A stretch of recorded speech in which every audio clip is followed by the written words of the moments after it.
Doctor Babasaheb Ambedkar यांच्या स्मृतीस विनम्र अभिवादन करून आजचा भाग आपण सुरू करूया. उघडा तुमचं स्कॉलरशिपचं पुस्तक आणि पाहूया आज वाक्यांचे भाग, उद्देश व विधेय. आता तुम्ही म्हणताल सर, हे आपल्या स्कॉलरशिपच्या पुस्तकामध्ये हे नेमकं काय उद्देश आणि विधेय?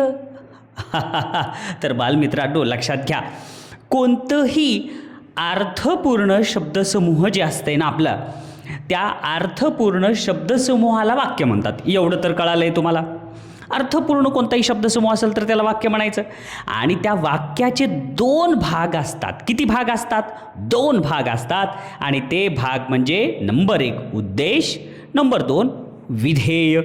मग उद्देश कोणतं, विधेय कोणतं हे ओळखण्यासाठी जे वाक्यामध्ये क्रियापद असते ना, त्या क्रियापदाला जर तुम्ही कोण असा प्रश्न विचारला तर जे उत्तर येते ते उत्तर म्हणजे उद्देश आणि उरलेला भाग विधेय. आता हे तोंडी तुम्हाला समजलं असेल तर अजून सरावानं अजून जास्त समजेल. उघडा तुमचं पुस्तक. वाक्यांचे भाग, उद्देश व विधेय फार फार फार महत्त्वाचा आणि अत्यंत सोपा 10वी पर्यंत उपयोगात येणारा हा भाग आहे. पहा, पुस्तक घ्या. जर तुमच्याकडे पुस्तक असेल तरच समजा. हा समजा तुमचा क्लासरूममधला तास आहे, डिजिटल तास आहे असं समजू नका. हे फक्त तुम्ही आवाज ऐकायचा आहे आणि लक्ष तुमचं पुस्तकाकडे. लक्षात ठेवा, वाक्य काय आहे? अर्थपूर्ण शब्दसमूहाला वाक्य म्हणतात, जे की फळ्यावर लिहून दिले मी. मग काय आहे? उदाहरणार्थ, भारत माझा देश आहे, सूर्य पूर्वेला उगवतो. आता बघा, वाक्याचे दोन भाग असतात, उद्देश आणि विधेय. वाक्यातील क्रियापद कोणतं आहे ते पहिल्यांदा ओळखायचं. त्यानंतर क्रिया करणारा कोण आहे ते शोधायचं. क्रिया करणारा मुख्य भाग म्हणजे उद्देशाचा असतो. शिवाय त्याच्या संबंधाने येणारे शब्दसुद्धा उद्देश भागात घ्यावेत. ज्याच्याविषयी काही सांगितले आहे तो उद्देश भाग होय. उरलेले सर्व शब्द क्रमाने विधेय भागाचे असतात. उद्देशाबद्दल जी माहिती सांगितलेली असते तो विधेय भाग असतो. आता बघा, क्रमांक तर खाली तुम्ही वाचलात तर सगळं समजतंय, फक्त वाचावं लागतंय रे. गणितामध्ये नुसत्या पायऱ्या असतात का नाही, इंग्लिशमध्ये अवघड अवघड शब्द असतात, पण मराठीमध्ये फक्त वाचायचं. मन लावून वाचलं की सगळं येतंय. क्रमांक 1चं वाक्य बघा, माझ्या आजीने छान गोष्ट सांगितली. आता उद्देश कोण आहे? माझ्या आजीने. आता इथं कसं काय माझ्या आजीने आलं? तर सांगितली हे जे क्रियापद आहे त्याला प्रश्न विचारायचं. कुणी सांगितली? माझ्या आजीनं. मग माझ्या आजीनं कोण आलं? उद्देश. उरलेला भाग विधेय. छान गोष्ट सांगितली. दुसरं, झाडावरील सर्व माकडांनी टोप्या फेकल्या. कुणी फेकल्या? झाडावरील सर्व माकडाने. आलं का लक्षात? कुणी क्रियापद कोणतं? फेकल्या. उत्तर आलं काय मग? फेकल्याचं कोण प्रश्न विचारायचं? कुणी फेकल्या? झाडावरील सर्व माकडांनी. उरलेला भाग टोप्या फेकल्या हे विधेयमध्ये. तिसरं बघा पुस्तकात, ससा सैरा वैरा धावत होता. कोण धावत होता? क्रियापद कोण आहे? धावत होता. मग त्याला प्रश्न विचारायचा, कोण धावत होता? ससा. ससा हा उद्देश आणि उरलेला भाग सैरा वैरा धावत होता हे विधेय. उद्देश भाग म्हणजे वाक्यात सुरुवातीचाच भाग असतो असं काही नाही बरं का. त्यासाठी पुढील वाक्य तुम्ही अभ्यासा. माझ्या गावाजवळून वारणा नदी वाहते. क्रियापद काय त्याच्यातलं? वाहते. सगळं खूप छान, एवढं छान पुस्तकात दिलंय ना मुलांना, तुम्हाला काही टेन्शन घ्यायचं काम नाही, सुटसुटीत दिलेलं आहे. क्रियापद काय? वाहते. मग वाहतेला प्रश्न विचारायचं, कोण वाहतं? वाहणारी कोण आहे? वारणा नदी. वारणा नदी सापडलं की ते उद्देश, आणि म्हणून उद्देश वारणा नदी आणि उरलेला भाग विधेय भाग माझ्या गावाजवळून वाहते. दुसरा, मोराच्या डोक्यावर सुंदर तुरा असतो. मग आता क्रियापद कोण आहे? क्रियापद असतो हे आहे. मग असतोला प्रश्न विचारायचा, कोण असतो? सुंदर तुरा. सुंदर तुरा झालं. नुसतं तुरा नाही बरं का, तुराचं विशेषण सुद्धा घ्यायचं. सुंदर तुरा असतो. मग आता सुंदर तुरा झालं उद्देश आणि उरलेला भाग झाला विधेय. समजलं? पुस्तक असणाऱ्यांनाच समजलं, ज्याच्याकडं पुस्तक नाही ते बसा टाळ वाजवेत, काय कळणार नाही तुम्हाला, पुस्तक पाहिजे रे बाळा नो. चला आता पुढं. क्रियापदास नार, नारी, नारे हे प्रत्यय जोडून कोण असा प्रश्न विचारल्यास उद्देश भाग लक्षात येतो. बघा बरं आता इथं आलं का नाही. आता त्याच्यानंतर आता नार, नारी, नारे हे म्हणजेच काय, आता वर दिलं बघा, वाहते हे क्रियापद, मग वाहनारी कोण, नारी हे प्रत्यय लागला त्याला, बरोबर आहे. असं म्हणलंय तुम्ही, जसं सराव करताल ना तसं तुम्हाला सगळं लक्षात येईल. पहा नमुना प्रश्न काय दिले नमुना प्रश्नात. पहिलं, पुढील वाक्यातील उद्देश भाग ओळखा व त्याच्या पर्याय क्रमांकाचे वर्तुळ रंगवा असं म्हणले. मग आता काय आहे वर्तुळ रंगवा बदलं. वर्गातील सर्व विद्यार्थी कविता म्हणू लागले. वर्गातील सर्व विद्यार्थी कविता म्हणू लागले. म्हणू लागले कोण म्हणू लागले, कोण म्हणू लागले, विद्यार्थी. कसे, वर्गातील सर्व विद्यार्थी. झालं की रे, सापडलंच. पुढील वाक्यातील उद्देश भाग ओळखा म्हणलं होतं, मग कोण म्हणू लागले असं म्हणलं की उत्तर आलं वर्गातील सर्व विद्यार्थी. म्हणून याचं उत्तर पर्याय नंबर 2 जे पुस्तकातच दिलेलं आहे. पुढचा प्रश्न दुसरा, पुढील वाक्यातील विधेय भाग ओळखा व त्याच्या पर्याय क्रमांकाचे वर्तुळ रंगवा म्हणले. मग हे पण फार सोपं आहे. मग काय, माझ्या आजोबांनी आम्हाला पसायदान शिकवले. मग आता कसं आहे बघा बरं, शिकवले, मग हे शिकवले क्रियापद सापडलं. मग आता कोण शिकवले, माझ्या आजोबांनी. मग आता माझ्या आजोबांनी काय, सॉरी आमच्या आजोबांनी. मग आमच्या आजोबांनी काय झालं, उद्देश. आणि आमच्या आजोबांनी जर उद्देश असेल तर उरलेलं वाक्य सगळं काय झालं रे, विधेय. आम्हाला पसायदान शिकवले. म्हणून ह्याचं उत्तर पर्याय नंबर 3. पुढचा प्रश्न, रिकाम्या जागेसाठी योग्य उद्देश शोधून त्याच्या पर्याय क्रमांकाचे वर्तुळ रंगवा. मग आता उद्देश शोधायचा आहे. मग उद्देश कसं शोधायचा आहे, क्रियापदाला कोण प्रश्न विचारून. प्रश्न डॅश डॅश भारताचा राष्ट्रीय पक्षी आहे. मग कोण आहे बघा, कोण आहे. मग कोण आहे म्हणल्यावर काय येतं रे, वाघ आहे का, नाही. शेकरू आहे का, नाही. लांडोर आहे का, नाही. तर मोर हा भारताचा राष्ट्रीय पक्षी आहे. म्हणून तिसऱ्याचं उत्तर पर्याय नंबर 1. चौथा प्रश्न, पुढील वाक्यातील उद्देश भागात एकूण किती शब्द आलेले आहेत. खूप छान नमुना प्रश्न सुद्धा खूप छान आहेत बरं का रे मुलांनो. तुम्ही हायगाई करू नका. वाचनाची, त्याची सरावाची जरी उत्तरं दिलेली असले तरी उत्तराकडे न बघता असा हा समजा हा सराव प्रश्नच आहे, तरच तुम्हाला येईल बरं का सगळं. मग काय, पुढील वाक्यातील उद्देश भागात एकूण किती शब्द आलेले आहेत असं विचारलंय. मग आता वाक्य तर वाचून घ्या. छत्रपती शिवाजी महाराजांनी स्वराज्याचे तोरण बांधले. कुणी बांधले, कुणी बांधले. मग ह्याचं उत्तर काय आलं तर छत्रपती शिवाजी महाराजांनी. आलं का लक्षात. मग आता हे काय झालं, उद्देश. मग आता हे जर उद्देश जर झाला असेल तर त्याच्यात किती शब्द आहेत, छत्रपती शिवाजी महाराजांनी. वर्णाक्षर म्हणलेत का, नाही, शब्द. मग झाले 3 शब्द. म्हणून उत्तर पर्याय नंबर 4. समजलं. आता तुम्हाला काय करायचं आहे, सरावासाठीचे प्रश्न फक्त 5च प्रश्न आहेत मुलांनो. इतके सोपे प्रश्न आहेत तर फार सोपे प्रश्न आहेत. फक्त तुम्ही अगोदर स्वतः सोडवा बरं तुम्ही स्वतः अगोदर. हां बघा बरं मुलांनो, आता प्रश्न काय म्हणले की पुढील वाक्यातील उद्देश भाग ओळखा व त्याच्या पर्याय क्रमांकाचे वर्तुळ रंगवा असं म्हणले, बरोबर आहे. मग आता उद्देश भाग, घरातील सर्वांनी बैलाची पूजा केली.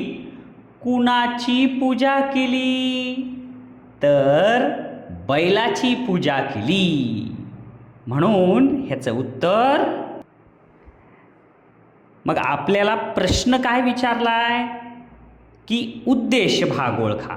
मग आता उद्देश भाग जर ओळखायचा असेल तर क्रियापद ओळखायचं पहिल्यांदा. घरातील सर्वांनी बैलाची पूजा केली. पूजा केली हे क्रियापद. मग क्रियापदाला कोणता प्रश्न विचारायचा? कोणी पूजा केली. मग कोणी पूजा केली? तर घरातील सर्वांनी. म्हणून ह्याचं उत्तर पर्याय नंबर 3. हे लक्षात ठेवा, क्रियापद शोधायचं आणि क्रियापद शोधून त्याला कोणी असा प्रश्न विचारायचा. पुढचा काय? आमचा मोती प्रामाणिक व इमानदार आहे. मग कोण इमानदार आहे? तर आमचा मोती. म्हणून दुसऱ्याचं उत्तर पर्याय नंबर 1. समजलं? आता पहा तिसरा प्रश्न काय म्हणले? शाळेसमोर सर्व विद्यार्थी कवायत करतात.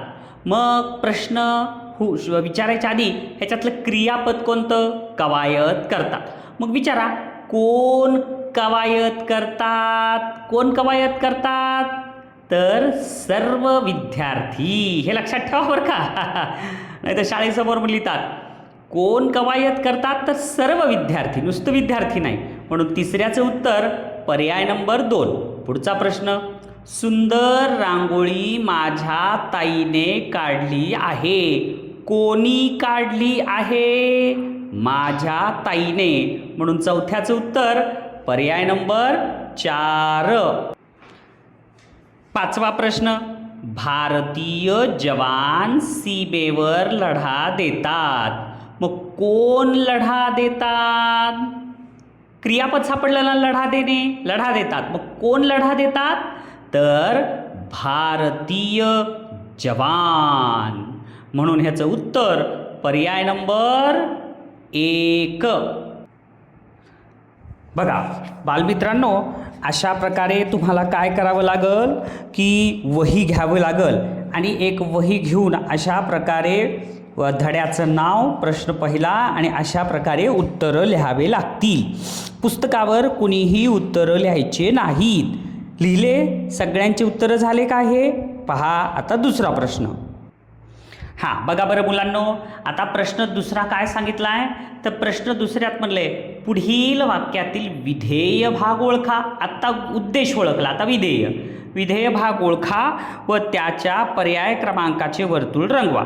प्रश्न पहिला, पाखरे संध्याकाळी घरट्याकडे परततात. मग आता क्रियापद कोणतं आहे? परततात. मग परततातला प्रश्न विचारला, कोण परततात? पाखरे. मग पाखरे हे कोण उत्तर आलं, म्हणजे पाखरे झालं उद्देश. अरे पण आपल्याला तर विधेय विचारले. मग पाखरे हे जर उद्देश असेल तर उरलेलं काय? संध्याकाळी घरट्याकडे परततात, म्हणजे पर्याय नंबर 2 हे विधेय झालं. दुसरा प्रश्न, जंगलाच्या राजाने मोठी गर्जना केली. कोणी गर्जना केली? जंगलाच्या राजाने. मग उरलं काय? मोठी गर्जना केली, पर्याय नंबर 4 मोठी गर्जना केली हे विधेय. तिसरं, बांगड्यांची पेटी अब्दुलने आणली. कोणी आणली? अब्दुलने. कोणी आणली? आणली क्रियापद, आणलीला प्रश्न विचारला, मग त्याचं उत्तर काय आलं? अब्दुलने. मग उरलेला शब्द काय?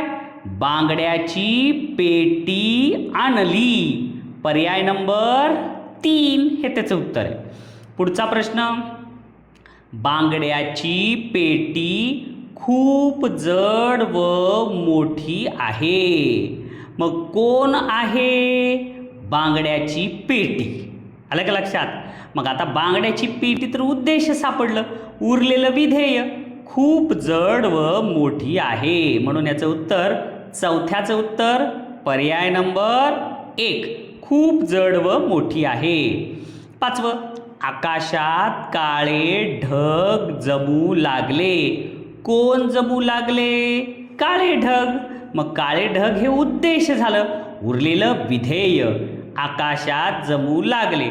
म्हणून पाचव्याचं उत्तर पर्याय नंबर 2. अशा प्रकारे बालमित्रांनो तुम्ही हे दुसरा प्रश्न सोडवला, त्याचे उत्तरं लिहिले.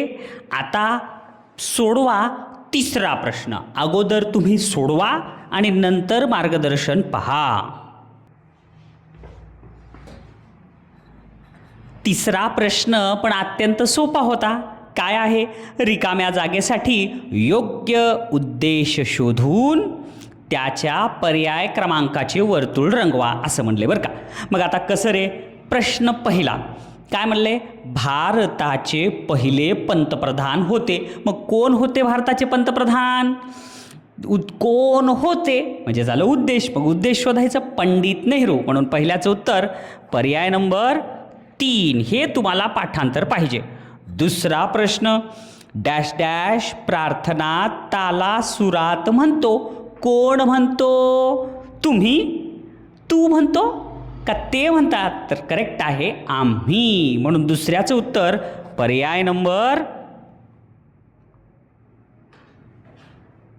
4.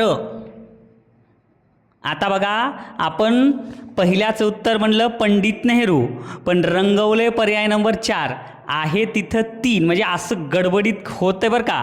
आणि जर माझं इथं होतंय तर तुमचंही परीक्षेत होऊ शकतंय. लक्ष पाहिजे. बऱ्याच मुलांच्या लक्षात आलं. ते म्हणू लागलात ना तुम्ही, सर 3 रंगवा 3 रंगवा. हां चला, काही हरकत नाही. तिसरा प्रश्न डॅश डॅश माझा सोबती आहे. कोण सोबती आहे? पाऊसधारा का? नाही. डोंगरवाटा माझा सोबती नाही. झाडे माझा सोबती नाही. तर निसर्ग माझा सोबती आहे, म्हणून तिसऱ्याचं उत्तर पर्याय नंबर 2. त्याच्या पुढचं चौथा प्रश्न डॅश डॅश सर्व प्रेक्षकांना मनमुराद हसवले. मग कोणी? सर्कशीने, वाघाने का दिग्दर्शकाने? ते पण चुकलं. मग करेक्ट आहे 1 विदूषकाने, म्हणून चौथ्याचं उत्तर पर्याय नंबर 1. पाचवा प्रश्न डॅश डॅश महाराष्ट्राच्या पश्चिमेस आहे. महाराष्ट्राच्या पश्चिमेस तर अरबी समुद्र आहे, आणि इथं पर्याय नंबर कितीवर दिलंय ते? 3, म्हणून पाचव्याचं उत्तर पर्याय नंबर 3. अशा प्रकारे तिसरा प्रश्नही झाला. आता सोडवा चौथा प्रश्न. बघा बालमित्रांनो, चौथा प्रश्न सोडवलाय ना तुम्ही? पुढील वाक्यातील उद्देश भागात एकूण किती शब्द आले आहेत? आता उद्देश भागात किती शब्द आलेत ते सांगायचा. माझी आई चांगली सुगरण आहे, दिसायला ना पुस्तकात.